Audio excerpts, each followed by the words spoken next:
સુરત શહેરમાં છેલ્લા થોડા દિવસોથી વરસાદ પડી રહ્યો છે.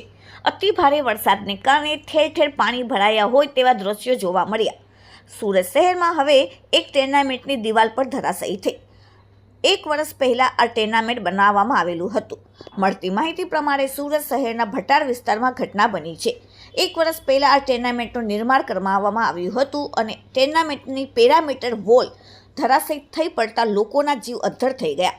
રામ રાખે તેને કોણ ચાખે તે કહેવત સાચી પડી અને સદનસીબે મોટી દુર્ઘટના ટળી. આ દિવાલ ધરાશાયી થવાથી સમગ્ર ઘટના સીસીટીવીમાં કેદ થઈ ગઈ. પરંતુ મહત્વની વાત એ છે કે દિવાલ માત્ર 1 વર્ષ પહેલાં જ બનાવવામાં આવી હતી, પરંતુ અત્યારે તે ધરાશાયી થઈ ગઈ. લોકોને ભયનો માહોલ છવાઈ ગયો અને ટોળે ટોળા ભેગા થઈ ગયા. હાલમાં ઘટના સ્થળે પોલીસ પર આવી ગઈ છે.